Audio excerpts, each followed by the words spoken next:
കഴിഞ്ഞ തവണ ഇത്തരത്തിൽ പ്രതിഷേധിച്ചു. അത് വെയിലത്തിരുന്നു കൊണ്ടുള്ള പ്രതിഷേധമായിരുന്നു. അന്ന് സർക്കാർ അല്ലെങ്കിൽ DGP ഉൾപ്പെടെയുള്ളവർ ചില വാഗ്ദാനങ്ങൾ നൽകിയിരുന്നു. ആ വാഗ്ദാനങ്ങളൊന്നും പാലിക്കാതെയാണ്, അല്ലെങ്കിൽ ആ വാഗ്ദാനങ്ങളൊന്നും നിറവേറ്റാതെ ഇപ്പോഴും അവർ ഈ നിശ്ചലരായി തന്നെ തുടരുന്നു എന്നുള്ളത് ഏറ്റവും പ്രധാനപ്പെട്ട കാര്യം. ഇപ്പോൾ ഈ രാഹുൽ മാങ്കൂട്ടത്തിൽ ഉൾപ്പെടെയുള്ളവർ ഇവരുടെ സമരത്തിൽ പങ്കാളികളായിട്ടുണ്ട്. നമുക്ക് അവരോട് തന്നെ ചെയ്യാം.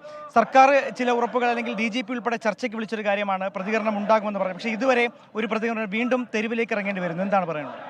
ഇതിനകത്തൊരു കാര്യം മനസ്സിലാക്കേണ്ടത്, ലോക ചരിത്രത്തിൽ വേറെ ഏതെങ്കിലും യുവാക്കൾക്ക് എഴുത്ത് പരീക്ഷ കഴിയുന്നു, അതിൻ്റെ പ്രിലിമിനറി മെയിൻ ഫിസിക്കൽ പരീക്ഷ ഇതെല്ലാം പാസ്സായതിനു ശേഷം ആ കുട്ടികൾ നമ്മുടെ മുന്നിൽ എത്ര സമരം നടത്തി. അവർ നമ്മുടെ മുന്നിൽ പച്ചപ്പുല്ല് തിന്ന് കാണിച്ചു. അവർ നമ്മുടെ മുന്നിൽ പൊതുനിരത്തിൽ നല്ല എരിപൊരിയാണിയ വെയിലത്ത് അവർ പുഷപ്പെടുത്ത് കാണിച്ചു. കാസർഗോഡ് മുതൽ തിരുവനന്തപുരം വരെ അവർ സൈക്കിളിൽ മാർച്ച് നടത്തി.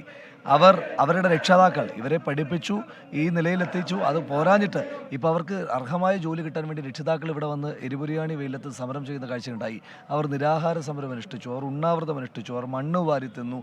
ഏറ്റവും ഒടുവിൽ കഴിഞ്ഞ ദിവസം വളരെ വേദനയോടുകൂടി ഒരു ചെറുപ്പക്കാരൻ സ്വന്തം ശരീരത്തിലേക്ക് പെട്രോൾ ഒഴുക്കി വരെ ചെയ്തു. ഇപ്പോൾ ഗത്യന്തരമില്ലാത്ത ചെറുപ്പക്കാർ സമരത്തിനിറങ്ങുമ്പോൾ ഞങ്ങൾ ഈ സമരത്തിൻ്റെ പ്രത്യക്ഷ ഭാഗമല്ല. ഞങ്ങളവിടെ മറ്റൊരു വിഷയത്തിൽ, സിദ്ധാർത്ഥൻ്റെ വിഷയത്തിൽ സമരം ചെയ്തുകൊണ്ടിരിക്കുക. ഞങ്ങളിപ്പോഴും ആ വിഷയത്തിലാണ് സമരം. പക്ഷേ ചെറുപ്പക്കാർ, ഞങ്ങളുടെ കൺമുന്നിൽ കുറേ ചെറുപ്പക്കാർ തൊഴിലിനു വേണ്ടി ഇങ്ങനെ സമരം ചെയ്യുമ്പോൾ അവരെ അടിച്ചൊതുക്കാൻ ഒരു ബറ്റാലിയൻ പോലീസുകാർ വരുമ്പം നോക്കി നിൽക്കാനൊന്നും കഴിയില്ല. ഞങ്ങളെ തൊടാതെ പോലീസിന് അവരെ തൊടാൻ കഴിയില്ല. ഞങ്ങൾ അവരുടെ സമരത്തിൽ പ്രത്യക്ഷമായിട്ടല്ല, അവർക്ക് ഐക്യദാർഢ്യമാണ്. ഞങ്ങളെ തൊടാതെ അവരുടെ സമരം അവർ സർക്കാരുമായി ചേർന്ന് എങ്ങനെ വേണമെങ്കിലും തീർത്തോളൂ, ഞങ്ങൾക്ക് പരാതിയില്ല. ഇപ്പോൾ സർക്കാർ ഇപ്പോൾ തന്നെ അവരുടെ പ്രതിനിധികളെ വിളിച്ചിട്ട് ചർച്ച ചെയ്തോട്ടെ. ഞങ്ങൾക്ക് അതിനകത്തൊന്നും, ഞങ്ങൾക്ക് ഫോൾസ് ഈഗോ ഇല്ല. പക്ഷെ ഞങ്ങളുടെ മുന്നിൽ വെച്ച് ആ കുട്ടികളെ തൊടാൻ സമ്മതിക്കും.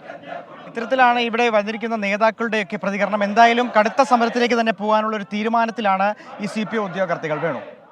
അഖിൽ ഷാൻ സാറാണ് തിരുവനന്തപുരത്ത് നിന്ന് വിവരങ്ങൾ നൽകിയത്. CPI ഉദ്യോഗാർത്ഥികൾ റോഡിൽ കുത്തിയിരുന്ന് പ്രതിഷേധിക്കുകയാണ്. സമരത്തിലും പ്രതിഷേധത്തിലും നേരിട്ട് പങ്കെടുക്കുന്നില്ല എങ്കിലും ഐക്യദാർഢ്യം പ്രഖ്യാപിച്ചിരിക്കുകയാണ് യൂത്ത് കോൺഗ്രസ് സംസ്ഥാന അധ്യക്ഷൻ രാഹുൽ മാങ്കൂട്ടത്തിൽ.